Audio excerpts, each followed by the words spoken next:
والحث على التمسك بكتاب الله وسنة رسوله والدعاء إلى الهدى والدلالة على الخير ابتغاء وجه الله وقربه وثوابه سبحانه وتعالى. اللهم إني أسألك علما لدني ومشربا صافيا يا وهاب يا غني.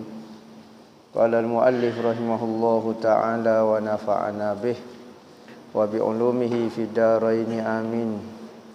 رب يسر ولا تعسر وتمم بالخير ولا حول ولا قوة إلا بالله العلي العظيم.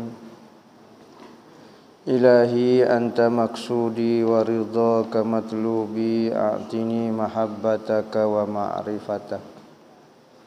أما بعد السلام عليكم ورحمة الله وبركاته. Berkata Syekh Wan Daud bin Wan Abdullah Al-Fatani dalam kitab dia Ad-Durrus Samin, sehinggalah perkataan beliau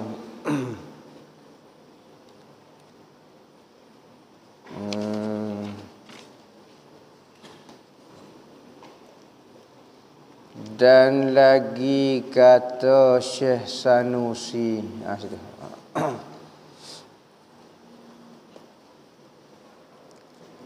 dan lagi kata Syekh Sanusi rahimahullahu ta'ala.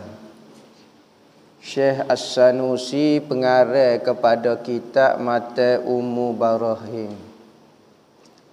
Kitab ni dikarang lebih kurang 800 tahun lepas. 800 tahun lepas. Dalam kurun ke 800 dia. Lah ni 1400 600 tahun lepas. Lebih kurang gitulah. Kata Syekh Sanusi rahimahullahu ta'ala di dalam Mata Ummu Barahim, dia kata gapo wa yajibu ala kulli mukallafin syar'an an ya'rifa ma yajibu fi haqqi maulana jalla wa azza wa ma yastahilu wa ma yajuzu wa kaza yajibu alaihi an ya'rifa misla zalika fi haqqi rusul alaihimus salatu wassalamu. Dan wajib atas tiap-tiap mukallaf, wajib menurut syarat, pada syarat, yakni kalau belajar ilmu ini dapat pahala wajib. Di samping dapat pahala wajib, betul akidah. Kalau orang tak belajar, berdosa haram perbuatan tak belajar ilmu tauhid ini, dan kesan dia tidak ada akidah menyebabkan jadi kufur. Gapo dia hak wajib fa'il dia? Bahawa mengetahui, mesti kena tahu. Wajib kena tahu. Tahu ke apa dia? Barang yang wajib pada hak, ataupun sifat, ataupun ciri-ciri yang mesti ada pada hak Maulana Jalla wa Azza, pada diri Tuhan Maulana Tuhan kita Jalla yang maha tinggi dan yang maha mulia. Kena tahu apakah maksud Tuhan, apakah ciri-ciri Tuhan. Tak boleh kenal zat, zat tak boleh kenal. Benda yang wajib saja kena tahu, benda-benda yang mesti ada sebagai Tuhan, apa dia, kau ciri-ciri dia, hak tu kena belajar. Zat dia orang tak belajar. Zat dia lagu mana? Orang tak boleh belajar. Tafakkaru fi khalqillah wala tafakkaru fillah. Berfikirlah kamu mengenai kejadian makhluk Allah Ta'ala, dan jangan berfikir mengenai Tuhan itu sendiri. Kerana apa? Kerana Tuhan tidak dapat difahami, tidak dapat dikuasai. Setinggi-tinggi makrifat manusia kenanya dia kepada Tuhan dia, pun tidak mampu mengenal kepada hakikat kun huzat. Keadaan zat Tuhan tak boleh nak gapo. Setara hebat Nabi Muhammad pun tak boleh nak faham mengenai Nabi Tuhan. Apatah lagi kita sebagai manusia biasa. Maka hak yang wajib dipelajari, wajib difahami dan wajib dibuat akidah adalah ciri-ciri yang ada pada Tuhan. Yakni apabila kita kata tiada Tuhan yang sebenar-benarnya, hanya Allah Ta'ala sahaja Tuhan yang sebenar-benarnya, maka kita kena sebutlah apa kita panggil Allah itu Tuhan. Apakah sifat-sifat, ciri-ciri yang ada pada Allah yang menyebabkan kita kata dia Tuhan. Kerana agama lain juga mendakwa Tuhan hak dia sembah lah, ni dia kata Tuhan yang benar juga. Maka kita sebagai orang Islam mesti boleh buat mari dalil kenapa kita kata Allah itu Tuhan.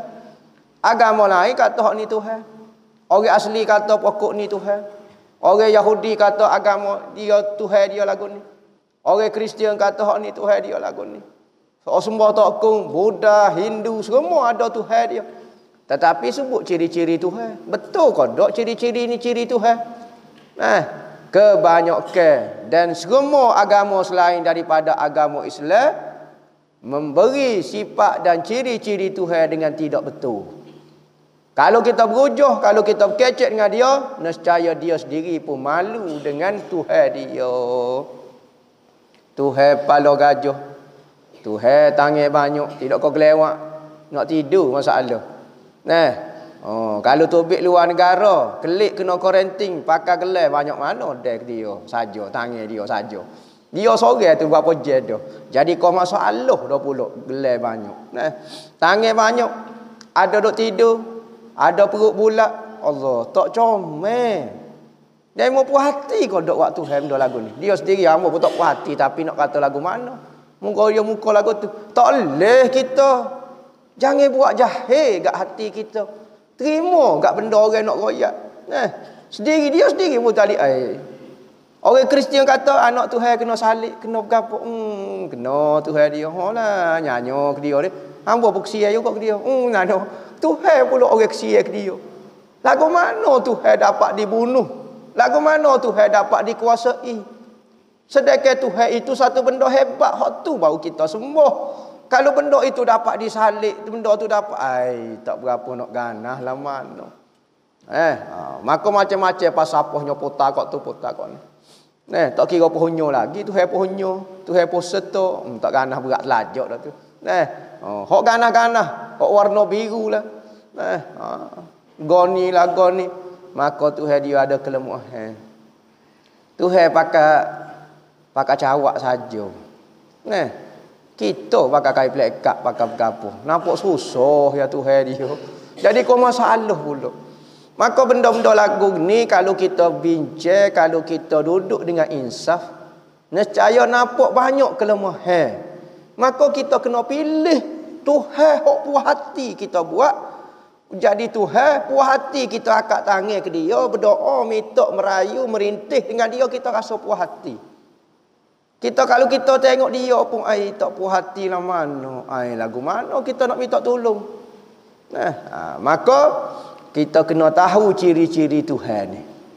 Apabila seorang itu tahu ciri-ciri Tuhan, sifat-sifat yang mesti ada pada Tuhan, maka semua Tuhan-Tuhan yang didakwa di hadapan dia, kalau tak kena dengan cara ni dia tolak lalu. Bukan. Tak kena. Salah. Tak ganah lagu ni. Maka akhir sekali dalam pilihan-pilihan dia, tentulah Allah Subhanahu Wa Taala itu pilihan yang paling tepat. Kerana apa? Kerana semua ciri-ciri ketuhanan ada pada dia. Ada orang tanya, ada orang yang buat dengan sain dia bukit Islam. Dia kata Tuhanmu hebat. Ya. Orang bukit Islam tu kata Tuhan saya hebat. Tuhanmu orang Islam hebat. Hebat. Tuhanmu mana? Tu ada duk sela tu. Tengok ni. Aku boleh jerit dak kepala Tuhanmu. Boleh. Bisa lagu mana? Tuhan aku nak terang jerit kepala dia. Boleh jerit kepala. Tak boleh. Mong tak boleh jerit kepala dia. Nak jerit lagu mana? Tengok aku jerit kepala dia. Boleh. Lepas tu lagu mana mu nak sembuh ni? Tak hebat lah mana. Mu cari nah. Mikir sendiri lagu mana tu. Hak mu nak sembuh minta tolong tu. Biar orang tak boleh jerit kepala. Tak boleh sekeh kepala dia. Ni peleping. Patah tekuk dia. Buat hak baru pula. Gitu kok. Rasa mu lebih bisa pada Tuhan. Maka kalau kita fikir pun, tak boleh gila mana. Tapi apa dia masih kerah dengan agama dia? Kerana bagyam bainahu. Dia tahu benda tu betul, tetapi kerana ada benda hak kepentingan. Kerana ada. Akhir sekali dia malah hujah ni. Mak ayah hamba kata aku tu. Jadi manusia membodohkan diri dia. Tak semua menerima kebenaran agama yang sejati, agama yang benar. Maka manusia jadi bodoh. Buai akal dia. Sebab itulah dalam ilmu usuluddin kita menggalakkan menggunakan akal supaya akal menyebabkan manusia jadi mulia, supaya manusia jadi ternama, jadi hebat kerana memilih Tuhan yang hebat. Maka manusia hebat setara mana apabila menyembah Tuhan selain pada Allah, tak hebat lalu. Bodoh. Kunna naqilu au nasma'u ma kunna min ashabis sa'ir. Kalulah kami ada akal, katanya orang kafir. Kalau kami dengar kata-kata Nabi, nescaya kami tidak akan jadi penduduk neraka sa'ir. Sebab apa? Orang kafir tak ada akal, katanya ulama.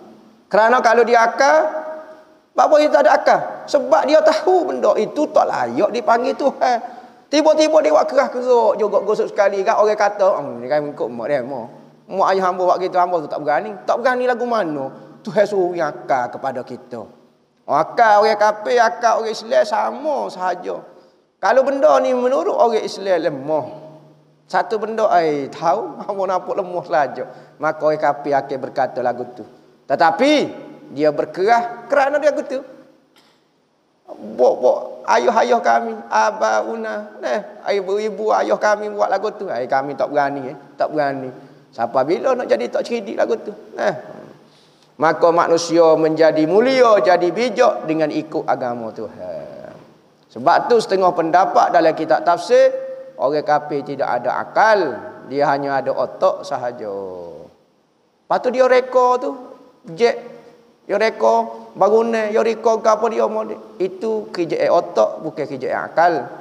Kerana akal, ayat Quran itu kata awal, kunna naqilu, kalau kami ada akal, kami boleh guna akal, kami akan beriman. Tapi tak ada akal berarti.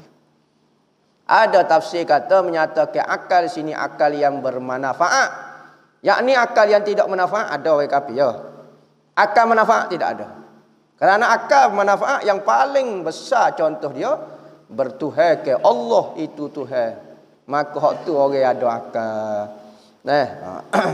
Maka apabila kita kata Tuhan sebagai Allah sebagai Tuhan, okey, apa ciri-ciri yang ada pada Allah yang menyebabkan dia kata dia tu Tuhan? Maka kena belajar, kena mengaji. Semua ilmu ni kena belajar. Saya malah belajar tapi saya faham. Nak royak ke mana tak tahu. Saya lepas dah ilmu pada ain tapi tak boleh nak royak. Payah belakang ni. Tak boleh nak royak, pas nak lagu mana? Betul kau ada ustaz ambil lagu ni. Cerita royak. Tak boleh royak. Tapi lagu mana nak royak ke mana tak tahu. Dah tak boleh royak jadi gosok kali ambil pun tak boleh royak. Dan barang yang mustahil bagi Allah. Kena belajar apakah ciri-ciri yang tidak ada bagi Tuhan. Ciri-ciri yang tidak layak. Ciri-ciri yang menyebabkan kelemahan bagi Tuhan. Kena belajar. Kadang-kadang benda ini bagi makhluk kesempurnaan. Tetapi bagi Tuhan kelemahan. Misalnya, kesempurnaan. Orang jatuh, tubuh sipek, kata, molek, kulit cerah. Ya, bagi manusia. Bagi Tuhan tak boleh. Tuhan ni sipek kali. Tak boleh mikir lagu tu. Kerana apa tak boleh lagu tu? Kerana tu fikiran manusia. Sedangkan Tuhan itu Tuhan kepada semua, bukan Tuhan kepada manusia saja. Nescaya kambing akan fikir, patut ganah Tuhan kena ada janggut. Kena ada tanduk gelulung baru jomel. Kambing fikir pula. Katanya kubah tak comel tanduk gelulung. Tanduk panjang supaya hamba ni baru comel. Nah, katanya ayah bapak pula. Oh, tak boleh. Bulu dia kena comel. Tengok bulu hamba berkilat lagu ni. Pahok mana ciri layak bagi Tuhannya? Kambing fikir hok ni hok layak. Kuba fikir lagu ni layak. Manusia fikir hok ni layak. Tu ciri-ciri bagi makhluk dan spesies demo boleh lah. Manusia dia akan fikir kesempurnaan nisbah manusia. Maka Tuhan dia ada sifat khas bagi Tuhan. Sebab tu jangan duk royak Tuhan bertepak, Tuhan berjiring, Tuhan berjising, buat pecah pala gitu, buat style mikir tak lepas gitu. Nah, ngaji doktor profesor koronator dah nah. Tak lepas saya kalau benda tidak berjiring, tidak berjising, saya tak nampak benda tu wujud. Benda tak tepak mesti macam cara nah. Apabila kiamat kita tengok depan, sudah kawan ni. Demo ni kecek sifat Tuhan, kau sifat makhluk. Kalau sifat makhluk betul demo kecek tu. Tapi kita tajuk gapo? Misalnya orang dok kecek bak kata rebah. Dia dok bahah kata bubuh bodoh sudah. Sudah itu kata tajuk ni kecek. Lepas tu bubuh sambanyo sedap lagi. Tasik nasi khabu dia dok kecek. Tak sedap kata kalau buh kosong lagu tu. Ni kata rebah tak buh nyo lah tak kata rebah kata. Tajuk kata rebahnya bahah masih khabu. Ni jadi pening lalu. Tajuk tu bahah bak makhluk. Perok. Habisnya kiyah tangan, kaki, duduk, selo, gapo. Apa sebut sifat makhluknya? Dia kata disebut di dalam Al-Quran. Adakah semua disebut di dalam Al-Quran tu sifat dia? Kadang-kadang istilah dipanggil. Istilah. Dalam ilmu sains ada istilah dia. Mikroorganisme. Virus. Gonilah. Tu istilah dia. Bukan virus maksud asal daripada virus. Macam-macamnya rekor. Asal aku kamu dia. Dok tu istilah. Maka di dalam Al-Quran juga menyebut istilah-istilah. Nak mencabarkan manusia yang akal dia ni terlalu rendah. Tak boleh faham. Maka timbullah ayat di dalam Al-Quran dipanggil ayat mutasyabihat. Ayat yang menjadi kesamaran akan sifat-sifat Tuhan nak serupa dengan sifat-sifat makhluk. Dan ke orang zahirnya pegang makna zahir. Tetapi Ahlus Sunnah wal Jamaah sama ada salaf atau khalaf, kedua-duanya mentakwil. Ingat salah dengan khalaf kedua-duanya mentakwil. Salah kata yadun, ya yadun, tetapi bukan yadun hak kita faham. Takwil lah gitu. Dia panggil takwil secara umum, secara ringkas. Katanya khalaf yadun, makna yadun dak. Makna kudrat. Jauhnya. Takwil. Yang nak takwil secara terperinci. Takwil secara tafsili dipanggil. Maka salah dengan khalaf kedua-duanya mentakwil. Tak ada kata ulama salah tiba-tiba beri makna zahir anggota. Mensabitkan tangan bagi Tuhan, mensabitkan kaki bagi Tuhan. Dalam kitab ada sebut. Dalam kitab sebut maka tak semua pendapat itu dipegang oleh ulama. Dan bagai yang harus bagi Tuhan, apa yang Tuhan boleh buat, apa yang Tuhan tak boleh buat. Ada tak benda Tuhan tak boleh buat?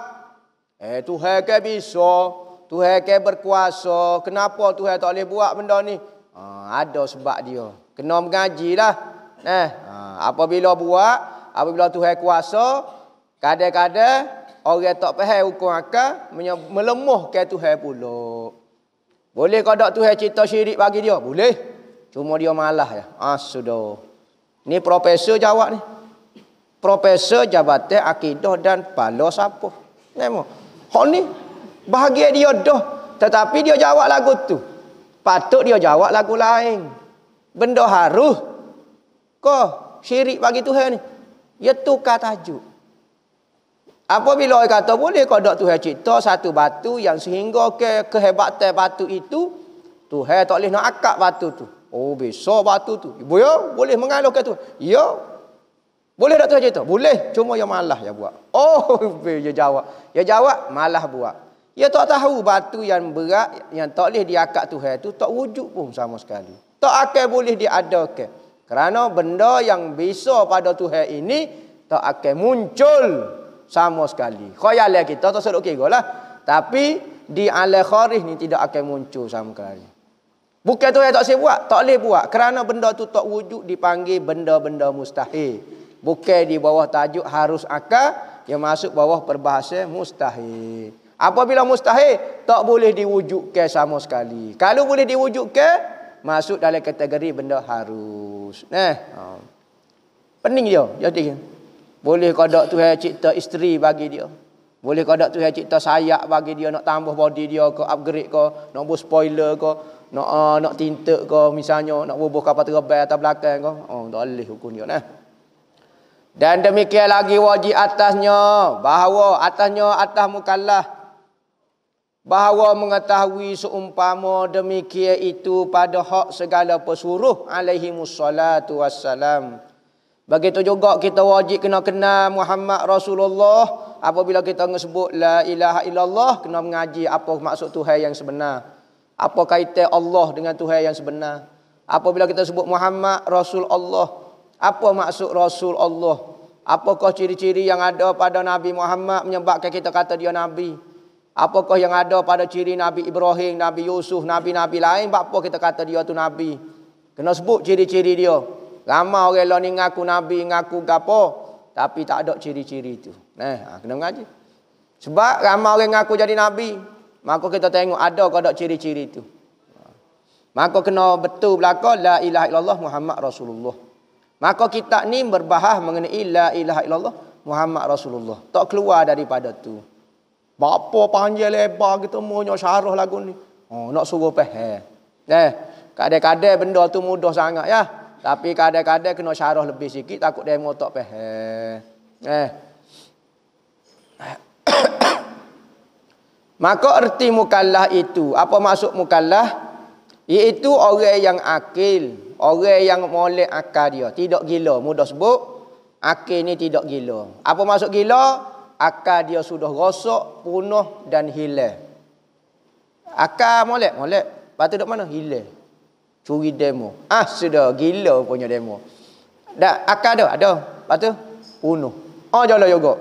Maka jadi gila belaka-laka, akal ini wajib kena jaga. Sebab tu haram kita makan benda yang merosakkan akal. Makan dadah, makan pe kuda, makan pe labi, makan benda-benda yang merosakkan akal, hukum dia haram. Kerana dengan akal kita boleh kenal Tuhan. Dengan akal kita boleh tahu baik dan buruk satu perkara. Maka kalau hilang akal, tak jadi mukallaf lah demo. Kalau orang gila wajib mengaji, tak wajib. Tutup aurat tak wajib. Semaya tak wajib belaka. Apa wajib ke apa? Tak ada wajib bagi dia sebab dia bukan mukallaf. Lepas tu tak wajib nak makan nasi ke? Makan nasi tak syarat wajib. Tak wajib pun kita makan nasi juga. Wajib makan nasi tak ada kaitan. Balik. Bukan balik rumah. Balik sampai umur. Sampai umur ni tinggal tanda dia. Kena ingat sampai ke mati. 3 tanda. Tu menurut mazhab kita. Mazhab lain cara lain pula. Mazhab kita 3 tanda. 2 tanda berkongsi laki-laki dan perempuan. 1 tanda khas untuk perempuan. Iaitu sampainya umur 15 tahun. Laki-laki sampai umur 15 tahun balik. Perempuan sampai umur 15 tahun menurut bulan Islam balik. Kedua, bermimpi basah. Mimpi basah, mimpi terjun dalam kolam. Jadi atramennya fire demo masuk dalam kolam. Basah berjeruk. Hak tina, hak jatuh ketika berusia 9 tahun. Ataupun 9 tahun lebih kurang. 9 tahun lebih kurang. Kalau sekulung tadi 9 tahun, mimpi basuh tu. Umur 2 tahun. 2 tahun mimpi basuh. Berat benar. Hak jatuh ni tak tahulah. Budak ni berat ni ada masalah. Ataupun umur 4 tahun, 9 tahun, tak sah belaka. Maka keluar air mani tu, air mani tak ada hukum. Sia-sia sahaja. Manakala satu tanda yang terakhir khas untuk perempuan, keluar darah usia 9 tahun lebih kurang. Kalau umur 7 tahun keluar darah, hak tu kena cek, takut kena ketik pacak. Kalau hak tu bit darah usia 9 tahun lebih kurang, maka darah tu menentukan dia sudah jadi balik. Lagu tu. Akil, balik, iaitu tu maksud mukallaf. Akil, Balik itu mereka yang diberak ke atasnya. Tu masuk mukallaf. Isi maf'ul. Kallafa yukallifu mukallafu. Mukallif Tuhan mukallaf kita. Apa maksud diberak ke? Semaya berat tak? Ya berat. Lepas tu oli tu semaya kata sedap. Dia tak jadi mukallaf dah kau. Dah, asal benda tu berat. Semua hukum hakal atas muka dunia, gerak-geri kita daripada kita gerak, kita dia semua ada hukum hakal. Kita masuk tandas ada hukum hakal, semua ada hukum hakal belaka. Gerak kenyek mata sikit pun ada hukum hakal belaka. Nyawa sikit kau buka boleh ada hukum hakal belaka.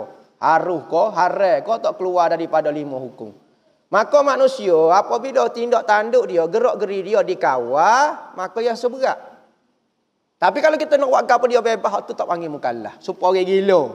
Bawa yang mukallaf, bebas ikut dia. Dia nak jadi menteri, betul jadi menteri agama, betul naik timbalan menteri, ikut dia. Dia bukan gila. Nak kata lagu mana? Dia nak jadi Perdana Menteri, jadi agung, ikut dia. Nak kata lagu mana? Nak kata mana dia? Dia nak bebas dia. Nak makan, tak saya makan, nak pergi kat tu. Ikut, tak ada hukum hakal lah. So, kita buat goni, ke dosa ke? Buat goni ke haram ke? Mukallaf jadi berat. Daripada segala yang wajib. Diberatkan dengan ditekan benda-benda wajib. Ada benda wajib atas kita. Belajar ilmu pada ain wajib. Belajar fiqh wajib. Belajar tasawuf wajib. Dan yang haram, tak boleh buat ni. Jadi beratlah kehidupan kita dikontrol. Ada hukum hakal. Hak tu jadi mukallaf kita. Dan yang sunat dan yang makruh dan yang haru. 5 semua hukum dia. Maka keluar dengan kata syarak mazhab Mu'tazilah. Maka adalah padanya bahawa mengenal wallahu a'lam. Belajar sikit-sikitlah. Kita ni kalau bisa ni boleh jadi ustaz dah tu. Boleh jadi tok lebah. Kalau faham, kalau tak faham nak kata ke mana?